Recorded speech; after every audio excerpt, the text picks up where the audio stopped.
Welcome to Business Leaders Coach, where we educate, enable, equip, and empower you to become the best leader that you can be. My name is Toya Shimbi, founder of Business Leaders Coach. And at Business Leaders Coach, we work with CEOs and their leadership teams, companies that are scaling up and want to accelerate their learning. On this podcast, I bring you practical steps that you can apply in your leadership today.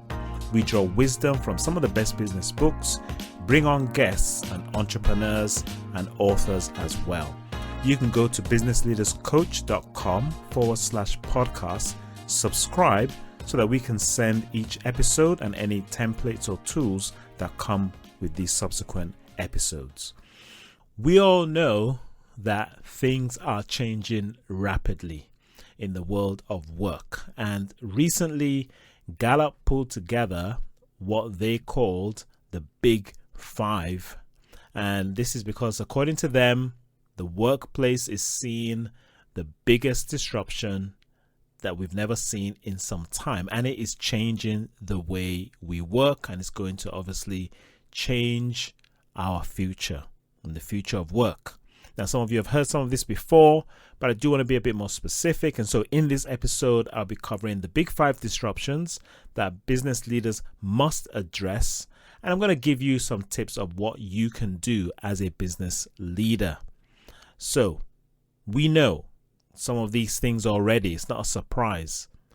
But I was in a group call a few weeks ago with a large group of coaches and consultants. And during the question and answer session, about 90% of the people that asked questions shared that they had left their corporate world, their corporate job over the last 2 years.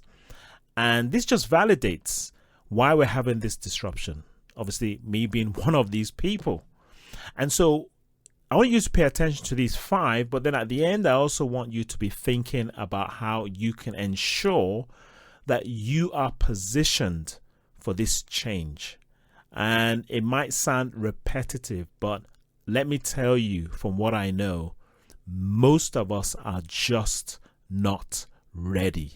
We are taking our 20th century mindset into this 21st century world of work, and that's the reason why these 5 disruptions are taking place. So let me go through them. Number 1, the Great Resignation, or some are calling it the Great Discontent.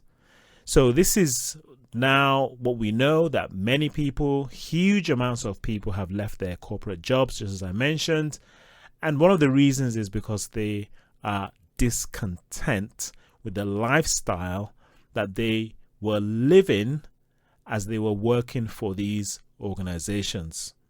You know, now this is having an impact on these companies because customer retention suffers when our stars leave. And so many companies are impacted by this.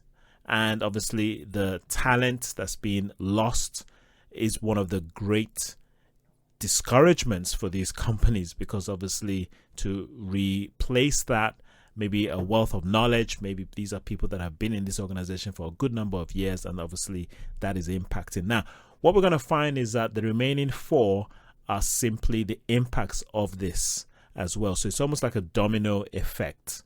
So the Great Resignation is happening. And what kind of impact is that having on organizations, and why?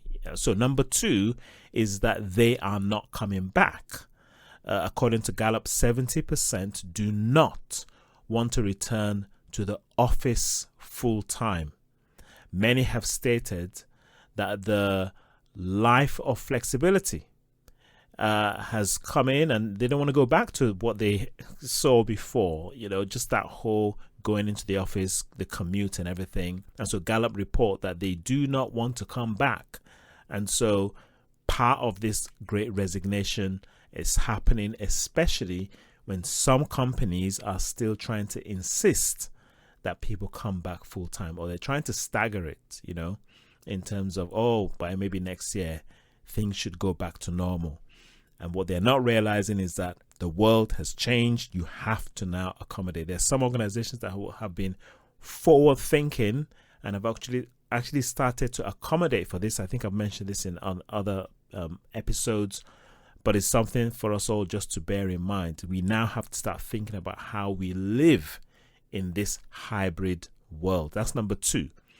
Now, number 3 is well-being and the obligation for employers. So what's happened is we know that this became a big area of concern. Well-being, it became a big area of concern. I remember having a conversation in 2019 with some HR managers, and we were trying to pull together a training session to highlight the importance of well-being. And one of the conversations that we were having was, how do we convince management to see this seriously? I remember that, right?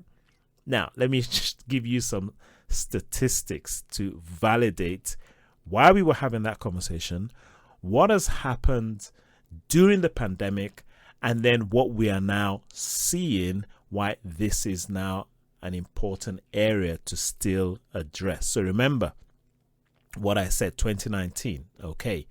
So we now know specifically, during the pandemic, things changed. But before the pandemic, actually, this took place during the pandemic, but Jim Harter, he did some research, and on this, he found that in 2019, right, when people were asked, my organization cares about my overall well-being, strongly agree got a 29%. Okay, that means 29% of all the organizations that he polled gave strongly agree to the statement, my organization cares about my overall well-being. In 2020, it went up to 49%. In fact, that was the peak in 2020. But it now, in 2022, while I'm recording this, it has gone down to 24%. So this is obviously telling us something, isn't it? It shows that well-being is not on the radar as it was 2 years ago. And therefore, this is leading to number 4, which is burnout and stress. Many workers are reporting mental health challenges, just the general lifestyle of managing all that's going on, the overwhelm, the overload is leading to burnout and stress. And so again, you can see this will be one of the other reasons why it's leading to the Great Resignation. And so number 5 overall is the relationship between the employer and the employee has changed. Before, in many cases, it was almost seen as a parent-child kind of relationship. But now Gallup are reporting that companies that are aware of this are also aware that they now need to have an adult-to-adult relationship if they want to retain these people. For me, I am so excited about this because it simply validates all that I've been saying.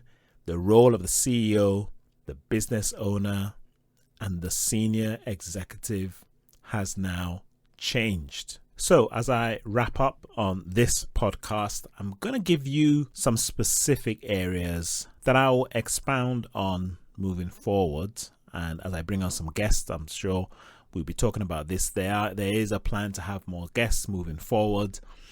But these are a few things that I think as you're listening to this and you're thinking, so what do I do? Especially if I'm speaking to you, the business owner, there are a few things that you're going to have to really begin to adopt as a mindset. Number 1, vulnerability, a willingness to be transparent and to be honest about how you're really feeling about things. Like this adult to adult relationship demands no longer the two this is what I think and I have to cover some of these things up for my people, for my team. That needs to change. You're dealing with adults, tell them the truth, let them engage and also bring in suggestions. And part of that means also number 2, creating an environment that is psychologically safe, psychological safety. Encourage your team members to speak their thoughts in the room, not to have the meeting after the meeting. This is impacting you and it's going to impact your team members. I'm in a group where I'm realizing that this is something that I have to put into practice, creating a safe environment where people can challenge the status quo, bring their thinking in the room, not have it outside or after the meeting. And this leads to another character quality that's demanded from you, which is humility, a knowing that you don't have all the answers. Just coming in with that, I'm no longer the person who has all the answers, if that was your thinking. And so you facilitate everybody else's thinking. That leads to another quality of curiosity. So you've got vulnerability, psychological safety, humility, and curiosity, which is the eagerness to keep learning. We are now in a phase where all of us we have to have a learner mindset consistently as we move forward, and to expect that from every member. And overall, if I'm speaking to you, the business leader, your desire overall is to become the coaching leader,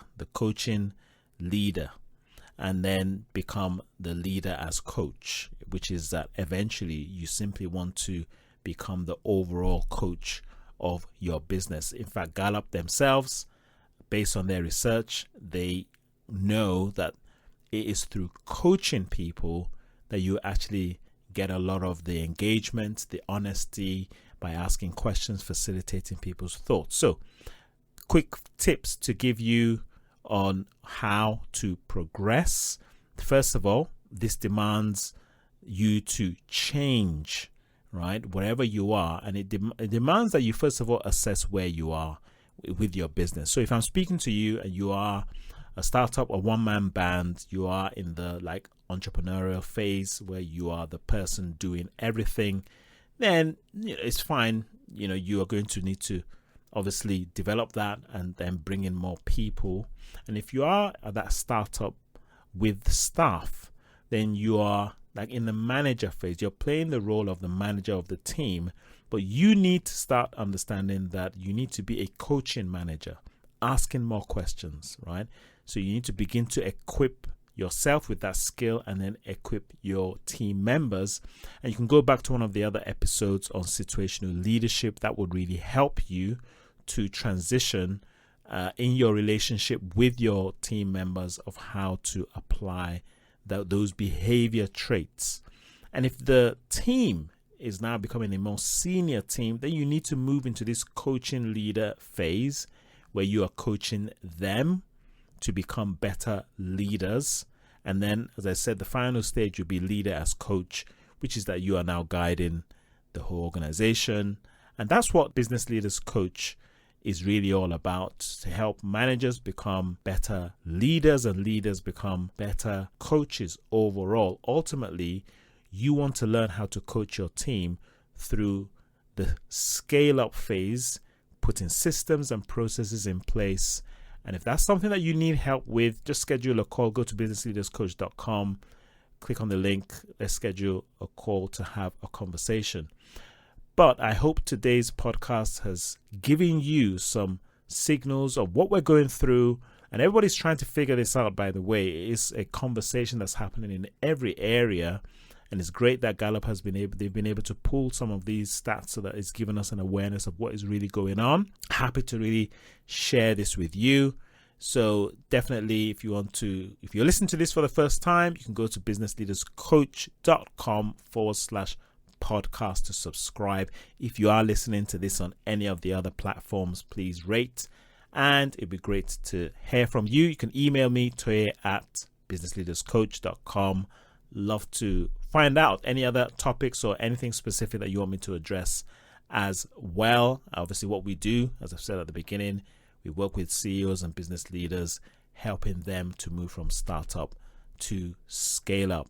I hope today has given you some insights into what we're going to be talking about more in the future. Thank you very much. Speak to you soon.